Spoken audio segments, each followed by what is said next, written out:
Welcome to Brag Radio, which is all about being rich and generous. Every week, your hosts Kandas and best-selling author Larry Goins will show you how to be rich and generous by investing in real estate.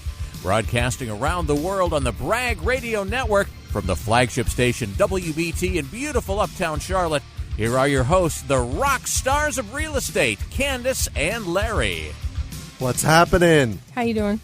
I'm doing excellent. How are you? Good. Were your headphones too loud? No, they were too low, actually. I like to hear myself. Ask me how I know. You talk all the time. Shh. Don't say anything. So today is a really good show. I'm really excited about what we got to talk about, aren't you? Sure. It's because you don't have a clue yet. I don't ever know what we're doing when we come in here. I just play along. That's what I'm here for. That's funny. You know what is funny, though, is we've been doing this show long enough now where I'll go into restaurants and stuff and people like see me and start talking about, you're on the radio. I know who you are. Yeah, people hear my voice when we're in Uptown. And that happens. When you're in Uptown. What are you doing in Uptown? We come to games and things. Really? Mm-hmm. Oh, look, there's Kandas. Thanks, WBT. Yeah. Thanks to WBT. And Lynn for fighting, scratching and clawing for my tickets. I don't know if I've ever received any of those complimentary Let me tickets. ask you a question. Would I go? Yeah. Have you asked, and would you really go? Probably not. My name is standard on every sports list that they have for tickets. That's funny. That is awesome. That's awesome. It's great. So, welcome to Brag Radio, all about being rich and generous. We teach people how to invest in real estate, and then we encourage them to go out and be generous with their blessings of time and money. And I really like partnering with WBT because they do a lot of stuff to be generous, right? They do. Yeah. A lot of the different personalities that are on the station do tons of different things. Exactly. So, one of the things I wanted to talk about today was about contracts and paperwork. Contracts. Right? Well, a lot of people want to get into real estate or they are in real estate. I'm telling you, no matter what kind of business you're in, whether it's real estate or you are, I don't care if you have a car dealership or if you have an insurance company, you need to know a little bit about paperwork, right? A little bit. A little bit about contracts, right? And why do you say it like that? I don't know. Why do you enunciate the contracts? It's so funny. Go ahead. Sorry. Just had to point that out. I didn't realize I did that. Contract. Let's get into the contracts. Thanks you always like to point out my faults. You really do. We make a good team that way. Thanks. You do the same to me. You're welcome. Kind of like when you were saying that word or something, you had to shake your head every time you said it. It was when the phone rings. Apparently, whenever I imitate a phone ringing, I shake my head with the phone ring. It's retarded, but it's what I do. So what made me want to talk about contracts today was we actually had a guy that was going to buy a house from us, okay? No, we didn't. Believe it or not, right? I mean, so far we've sold, 5 houses this month or something. I can't remember. Anyway, so we had a guy that wanted to buy a house. And why are you laughing at me? I'm just thinking of other stuff I can say. Go ahead. So anyway. They know we got a guy who's going to buy the house. He was going to buy a house, and apparently he had not bought a house before, okay? Bless him. Now, in our contracts, it says that you're going to put up $1,000 earnest money deposit, right? Mm-hmm. And you have you're going to put up $1,000 earnest money deposit, right? Now, if you want the option to have a due diligence period, right? Mm-hmm. And in our case, I think it's typically 5 days or whatever because we've already done a lot of the homework. That's right. But typically we do 5 days. So if you would like to have those 5 days, you're going to put up, right? You're going to put up, in addition to the earnest money deposit, you're going to put up a due diligence fee. Right. The due diligence gives you the right to a due diligence period. That's right. And it's non-refundable. Exactly non-refundable. Right. Whether you close, don't close, it doesn't really matter. It's non-refundable. There you go. If you go right up till the minute and you got the pen in your hand and then you don't sign the paperwork, you will never, ever, ever see that $1,000 due diligence fee again. There you go. Right? So apparently this guy had not read what he had signed. Apparently. Right? Apparently. So he... No, this is... Never mind. Go ahead. I'm not going to pick on him yet. So, yet. I'll wait. Right? It's coming. It's coming. So anyway, he signs the contract, and he goes through the thing and starts doing his due diligence and everything, and and he even gets past the 5 days or whatever. And apparently, his wife decided that she wasn't going to let him buy the house. So, which, by the way, there's not a clause in a contract for an irrational spouse, right? Not in ours. I don't know about anybody else's. Whether it's a husband or a wife buying, or a husband or a wife saying you can't buy, there's not a clause in there that allows you to allow your spouse to back you out of a deal, right? I've heard you can put in whatever clauses you want, but it is definitely not in ours. That's true. So he was a little upset about it, right? So, and listen, we've been doing this for a long, long time, right? Whether a lot longer than me. Whether it's dealing with students or buying and selling houses, I always, always, always try to go above and beyond and be more than fair with people. And you'll agree with that. I mean, I know. You are definitely the good cop in this partnership. That is true. Because this situation was brought to me, too, when we had two different approaches. I know, right? But the first thing I do when I get on the phone with this guy, he's like crying the blues. I'm not really happy about working with your company. And he's talking about, they're keeping my deposit. And I'm like, whoa. Now, do you understand the difference between an earnest money deposit and a due diligence fee? Well, now he told me, now, do you understand the difference between verbal and in writing, right? Mm-hmm. Because our contracts even say, because I've had so many people, and listen, I could have told this guy, listen, I'm going to go back and listen to the recordings because all of our phone calls are recorded. That's all exactly of our right. calls are recorded. Mm-hmm. I should have done this, right? I should have said, let me go back and listen to the calls, right? Because let me go back and listen to the calls. Okay. So, trying to stand still. She's making fun You of guys me. that are watching the feed, y'all are getting a show today. He is moving around like crazy. Anyway. That's because it made me stand a little closer to you for some reason. I don't know why. I feel like I can't standing move close around. to me makes you have ants in your pants. I don't know move what it more. is. I don't know what it is. I need to push you over there a little bit further. Anyway, take me out of the frame, y'all. I could have told the guy, listen, I'm going to go back and listen to the recordings. Okay, I'm going to go back and listen to the recordings, and I should have told him that, right? But what I did tell him was, in fact, it even says this in our contracts, that no verbal agreements recognized. Right? I mean, we put it in there because, listen, this is not our first rodeo. We've had people say, yeah, but so-and-so told me or so-and-so told me. And let me tell you something, guys. I got this term from realtors. Realtors have said this term for years. Buyers are liars, right? And sellers are yellers, right? That's true. But I know regardless of who said what, who was right or who was wrong, the only thing that they need to go off of is what is in writing and what did you sign, right? That's right. It's the only thing that would stand up in any kind of a court. That's exactly right. Now, I ended up giving him his money back because you can't fix stupid. Like I said, two different approaches. That's true. That's true. Here's the thing. You remember that quote that I sent you last week? Remember the quote I sent you? This is a great point to end on, too, while we go to a break. Okay. But you remember that quote that I sent you that said, if you think education is expensive, try the cost of ignorance? That's a good one. Case That's a good in point. One. That's a good. Now get you some education. Kandas is going to tell you how. You guys give me a call, 877-LARRY-GO, 877-LARRY-GO, and we'll get the investor's kit out to you. I've got a digital version for your email.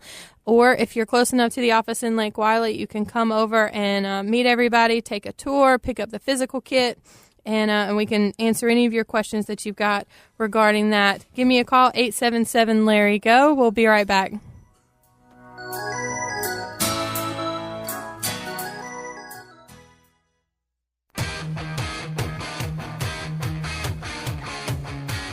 Welcome back to Bragg Radio. Want to remind you guys while we are on air, I can't take your phone calls, so just leave a message and I'll give you a call back. Awesome. So, in the last segment, we were talking about contracts. Oh, and I wanted to mention one other thing. If you hear from a girl Zenobia, she's in our office. She's helping me with some of the phone calls when I get overwhelmed with them and can't get back to everybody between Saturday and Monday. Z. Yeah. So she really is in our office. Don't give her a hard time. She's helping me out. Well, that's good. Yeah. That is good. All right. So we were talking about contracts. You need to understand a little bit of contract law. You need to understand what you're reading. You can't be like the government and sign something before you read it, right? You need to read it. And we're not asking for you to read 2,200 pages. And if you don't understand it, like it says right above your signature, if you do not understand this, please seek legal counsel. Right? Right. It's there for a reason. Right, guys? I told this guy, right? In the previous segment, we were talking about this guy who, signed a contract, put up a due diligence fee, put up an earnest money deposit, and then was complaining when he didn't get his due diligence fee back, because his wife was mad that he was trying to buy a house.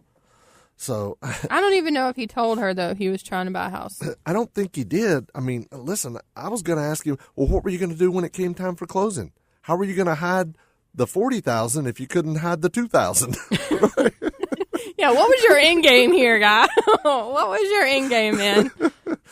So, but listen, I did give the guy $1,000 back, okay? However, like I said, we have way different approaches when it comes to this. But listen, I told him, I said, you should be glad that you learned this lesson when the amount was small. Because think about if you'd have put up a $5,000 deposit or a $10,000 deposit on something, right?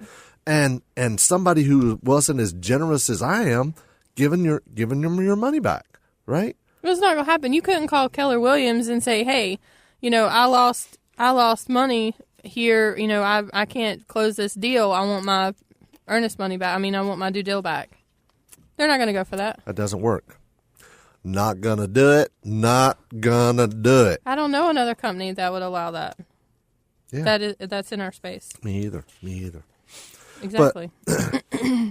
But guys, listen, you need to understand what you're signing, okay? You need to understand what you're signing. You need to know a little bit about contracts. Like our inner circle students, that's what they know. They know this stuff because we go through it. In fact, I was just talking to one of our students earlier today, and we're going to get her on the phone here in a little bit. Are we? Yeah. Good. Yeah. Carly, she's out there. She's brand new. But she's crushing it out there. And she was asking me about, well, whose name goes on this? Whose name goes on that? What do we do here? What do we do there? And that's the kind of access that Inner Circle has. Well, yeah. By getting that access, you're able to get your questions answered. I was on the phone with her in the car on the way over here, right? So no wonder we didn't want to talk about what we were going to talk about on a weekend. Right? You're on the phone with a student instead of calling me to say, "Hey, what are we going to talk about today?" And that's why we're talking about contracts, right? And paperwork. So the other thing I want to talk about that you need to understand is option fees and option contracts. That's a good one. Right? That's a good one. There's leases, there are options, and there are lease options. Okay. Now, if I'm selling, I'm doing them separate, right? If I'm the landlord and I have a tenant, I do a separate lease agreement and a separate option agreement, right. Okay? Because if I ever have to evict them, I don't want to take my option contract into eviction court. Right. Right? I just want a separate lease agreement. Keeps it simple, right? Plus, then the judge is not going to ask any questions about, oh, wow, look, well, do they have equitable interest? Do you have to foreclose to get them out or whatever, right? If they're separate. Yeah. So that's what I would recommend. Now, if I'm the tenant, I'm going to want it on the same agreement if I can get it, Mm-hmm. So anyway, with a contract is like an offer to purchase, a real estate purchase agreement. It is to buy a property at a specific price by a specific date, right? Mm-hmm. The difference between a contract and an option gives you the right, but not the obligation to buy a property. In other words, if you see a property that you want to buy, but you're not really sure that you're going to either be able to get it sold or you really want it or whatever, you can write up an option agreement, and the option agreement gives you the right to buy it. Like, let's say I want to buy this property. I'm thinking about paying $80,000 for it, okay? And I want to have 30 or 60 days to be able to decide, well, am I going to close on it? So I might give, let's say, a $500 option consideration to the seller, right? Now, that option consideration is non-refundable, right? Mm-hmm. It's non-refundable.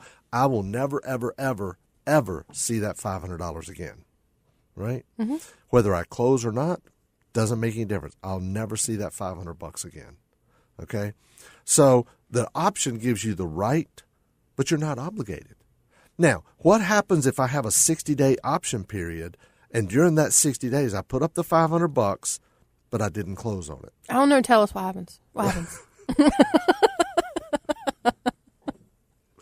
Simmer down. Tell us. Tell us. Come on, tell us. That's what I was getting to. He does that all the time. It's funny.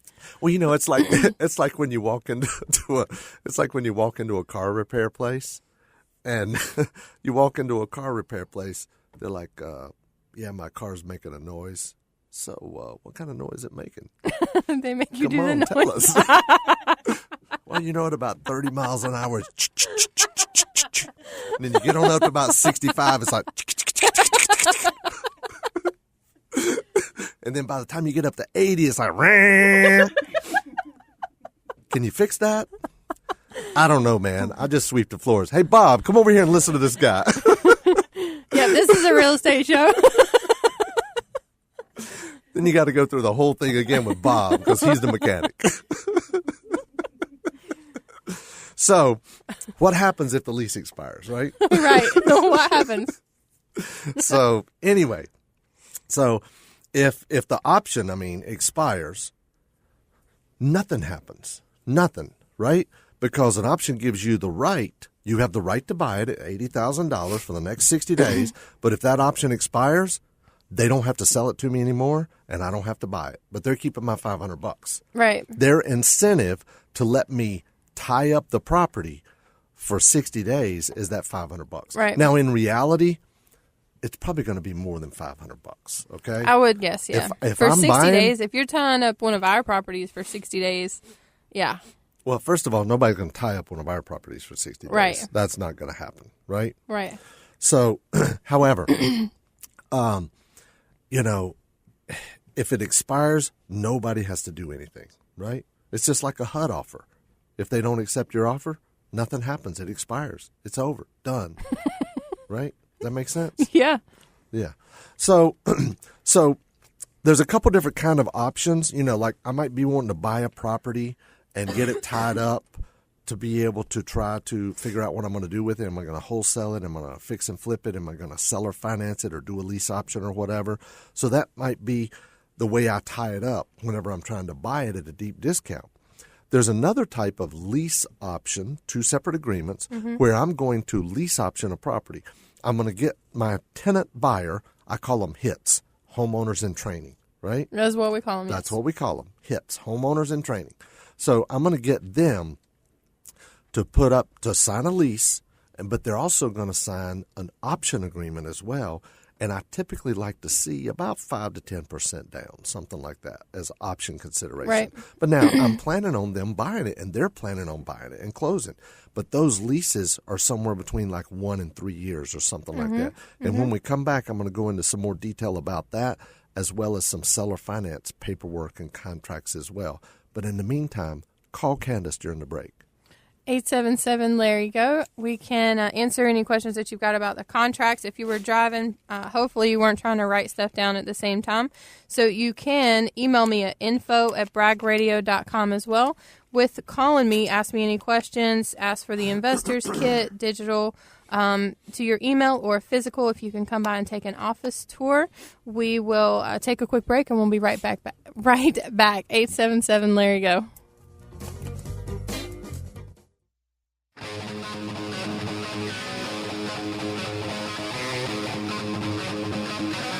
Welcome back to Brag Radio. All about contracts today. Yeah, paperwork. Good stuff. Good stuff. The contracts we've been talking about today. See, that. When you're making fun of me, that's the way you say it. No, I'm making fun of you. I say contracts. All right. They can tell. The people know. The people know. Mm-hmm. Right. Sure they do. They do. All right. So in this episode, we've been talking all about paperwork, contract. You need to know a little bit about law. If you don't understand it, you should seek legal counsel. Seek it. Yeah, I mean, you really have to know a little bit about contracts. You got to know. We talked about contracts on buying property, selling property. We talked about lease options, leases and options, or lease options. Right. And so the last thing I want to talk about in talking about contracts and paperwork are land contracts and seller financing. Okay. Right? So we do lease options when we're selling a property. We'll put a lease option tenant in there. They give us an option consideration, which is non-refundable, and then they'll make lease payments, rental payments based on the lease.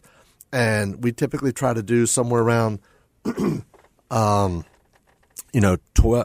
months, 24 months, 36 months max, something like that.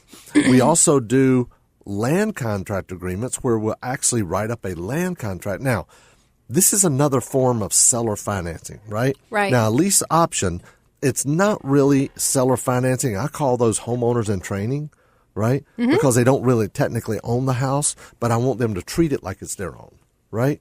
It's very, very important. So, yep, pride of ownership is what we want them to have. Exactly. So I want them to treat it like their own, but also if we're going to sell or finance a property, there's 3 different ways that can be done as well. And one, some states are in a mortgage state. Like South Carolina is a mortgage state.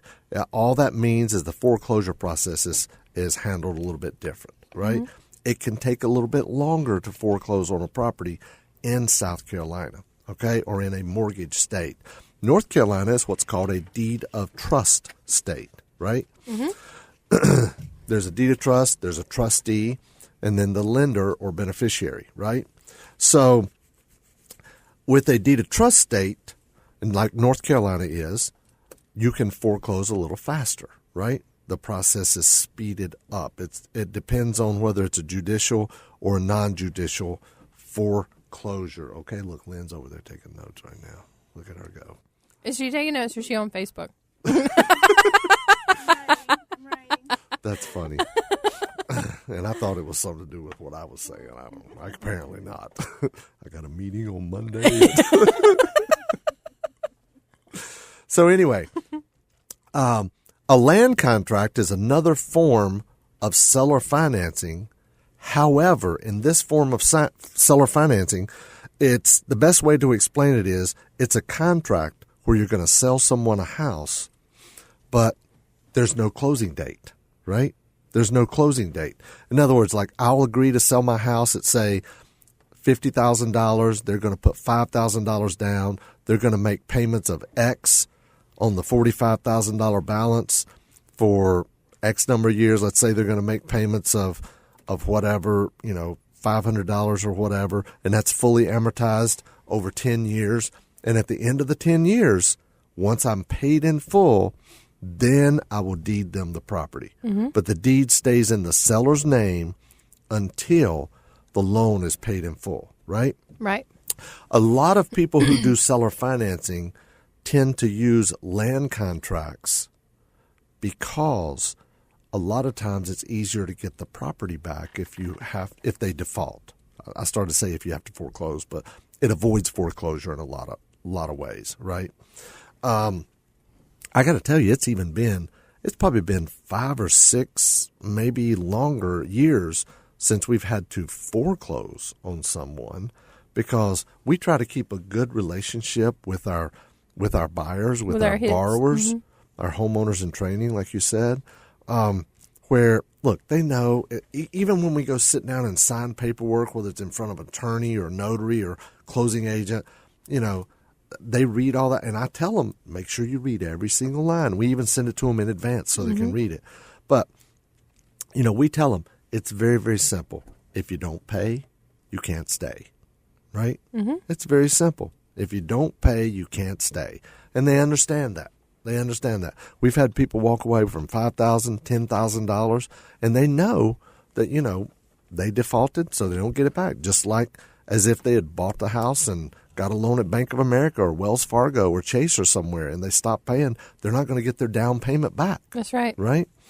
So anyway, the advantage of a land contract is that the property does stay in the seller's name, right? Now, here's one of the things that the buyer should be aware of, and is the tax rate.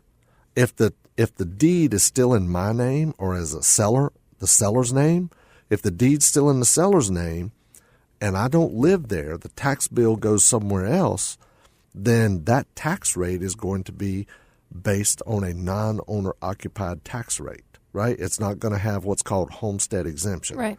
The only way to remedy this and get a lower tax rate for our homeowner in training, is to have that land contract recorded, right? Is to have it recorded. Because, see, quite frankly, when we service most of these, we're going to want to include taxes and insurance, because I don't want to have them at the end of the year. Let's say the taxes are, $1,200, right? I don't want them. We're going to break it down and we're going to add $100 a month to their payment, right? Because if they don't have that money at the end of the year, their tax bill is going to be in default. And I don't want that to happen. It's a lot easier to get them to send an extra $50 or $100 or whatever. So we typically always, does that sound right? No. We typically, generally, for the most part, all right, however you want to keep have going. them escrow. Now, here's the way we really do it. If it's an owner-occupied buyer, we're going to escrow. If it's an investor that we already know that has money and they're collecting rent and they have reserves, then we're not going to escrow for taxes and insurance, right? Mm-hmm. So, but the investor's not going to get that lower tax rate anyway, right? If we're selling with seller financing to an investor. And, I got to tell you, there's a lot of people out there, even investors, that want to buy property with owner financing. I ran an ad just last week. I just wanted to run a test, okay? We didn't even have a property. I ran I put in some pictures of a property we'd sold like 6 months ago. And I put some pictures of this property and I said, this is a rental property, fix and flip rental property. Owner will finance to landlord only. And I put 15% interest, 5 points, 25% down. And my phone rang off the hook. I'm telling you. And we got so many inquiries. One inquiry, and every time they called, I said, it's sold, it's gone, it's gone, it's gone. And I said, but what else you? Oh, yeah, I want owner financing. I want to be a landlord. I'll put 20% down, 25% down. And I couldn't believe the people, even though I put 15%, and we don't charge 15%, and I put 5 points, and it just blew me away. And the price was $49,900. I said, you could fix it up and rent it out and make a cash flow. And I couldn't believe it. One lady even called. She had another property in Asheville that she wanted to sell, and we ended up buying it. Is that crazy or what? It's awesome. This is what it is. So there's people out there that want to owner finance. And when we come back in a minute, we're going to get a student on that actually did one of these deals. Yeah, I'm excited right? for her. Mm-hmm. I know, right? Yeah. So call Kandas. She's got an investor's kit that'll include a couple of my books, my best-selling books, available wherever books are sold. Or you can get them in the investor's kit. 877-LARRY-GO to ask me to send the kit to you. You can also text the word BRAG to 803-897-6063. Text the word BRAG to 803-897-6063. Give me a call, 877-LARRY-GO. Send me an email, info@bragradio.com. Check out this whole show and other show archives on bragradio.com as well. We'll be right back.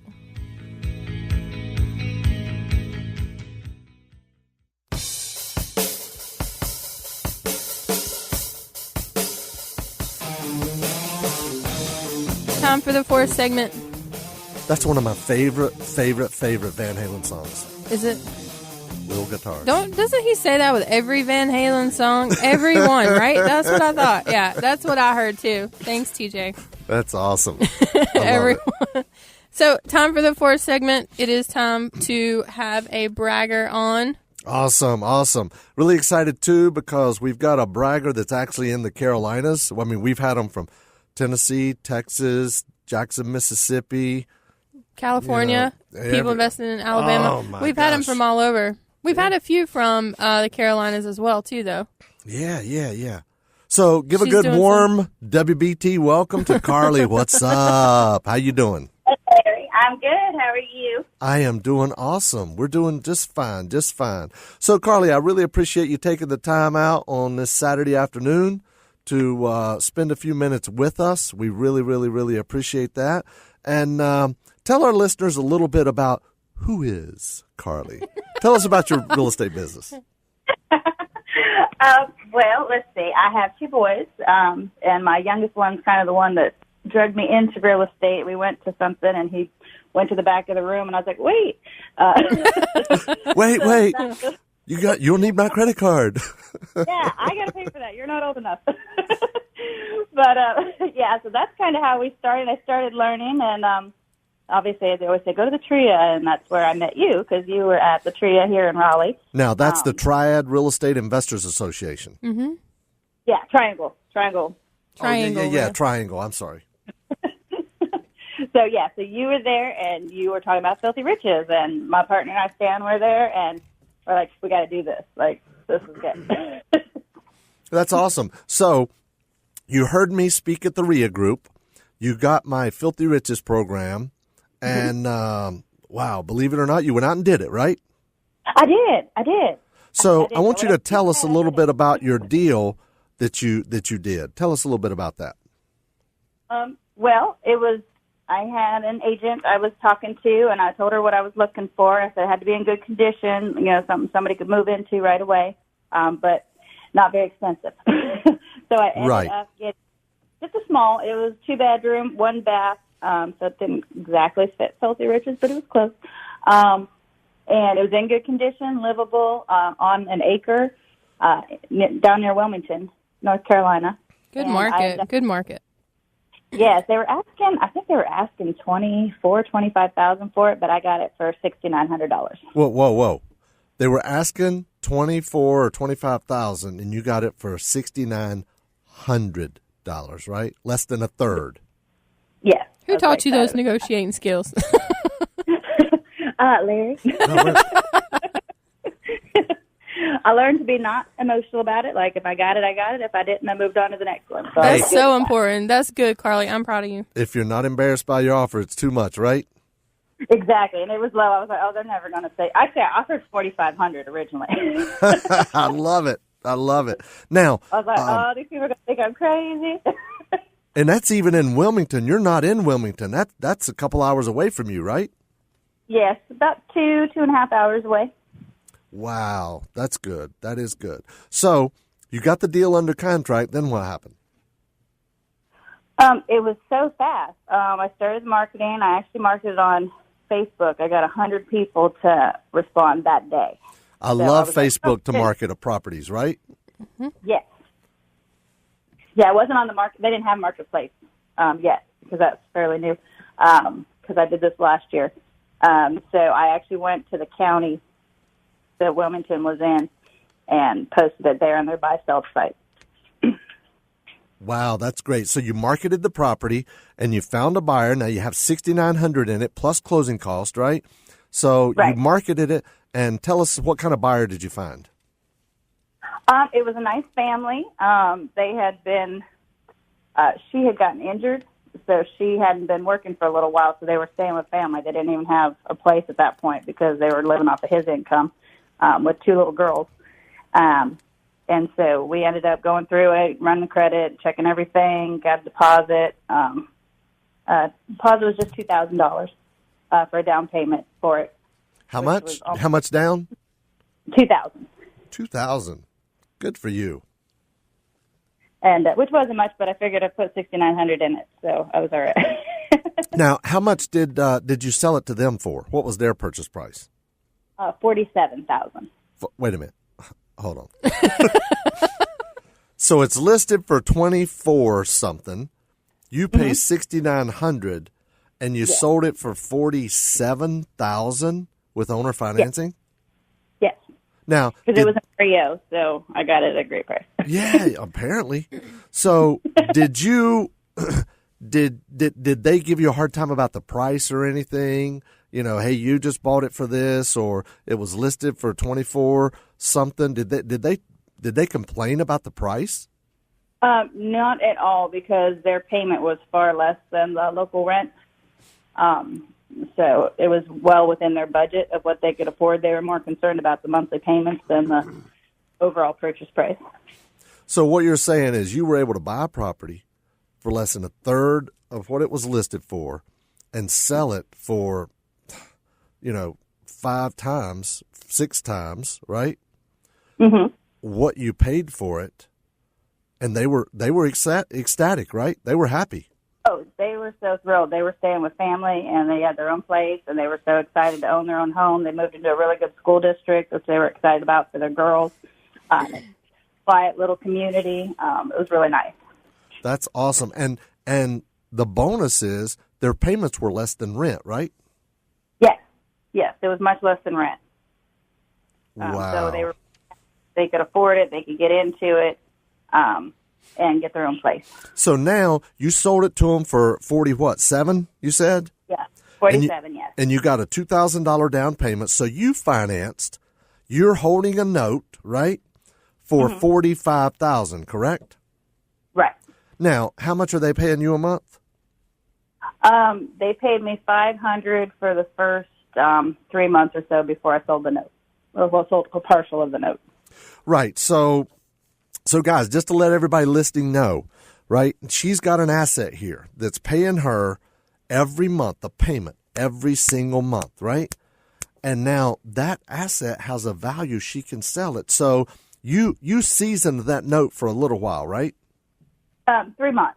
4 months. Now, all that means, guys, is Carly collected 3 months or 4 months worth of payments where they paid the payment, and now she has what's called a seasoned note. Any potential note buyer that wants to buy this note, they know that this borrower already has a track record for being able to make the payments and making them on time, correct? Right, and they actually made a double payment once during that period, too, so it looks really... That never happens for me. Yeah, they're like, oh, here, we're going to put a little extra. I was like, okay. That's awesome. I love it. Now, you sold the note, right? After a few months, you sold the note. Now, you sold what's called a partial. You didn't sell the whole $45,000 or the whole... How long was the term? The term is 15 years. 15 years. So you didn't sell all 15 years of the note. How many payments did you sell? 5 years. So you sold 5 years worth of that note. So at the end of the 5 years, right, the payments will revert back to you. So you made money up front, and now you've also built yourself your own annuity where you got payments coming in that will start 5 years from now, correct? Exactly. Good. How much were you able to sell that note for? I sold it for $17,000. So you whoa. 5 years worth. $17,000. You only sold 5 years worth of the note, and you had 7 in it. That's $10,000 profit. Plus, you got $2,000 down. So you made $12,000 now, and in 5 years from now, you could either sell another 5 years for $17,000, or you could keep it and collect the monthly payments. Is that right? Exactly. Awesome. You got to be loving me about now. I do. I told you. I looked through the book and said, Larry said do this, I did this. Larry said do that, I did that. That's awesome. Carly, thank you so much for being on. I really, really appreciate it. And you keep getting out there and you keep getting it. Thank you so much for being on. I will. Thank you so much. Thanks for all your help. Make sure to tune in every Saturday for Bragg Radio, leading the world to be rich and generous. Larry and Kandas will show you how to invest in real estate and the many ways real estate creates the ideal investment. For more information about what Larry and Kandas talked about on today's Bragg Radio, or to get a free investor's kit, call 877-LARRY-GO. That's 877-527-7946. You can also text the word Bragg to 803-897-6063. It's Bragg Radio. Be rich and generous on News Talk 1110 99.3 WBT.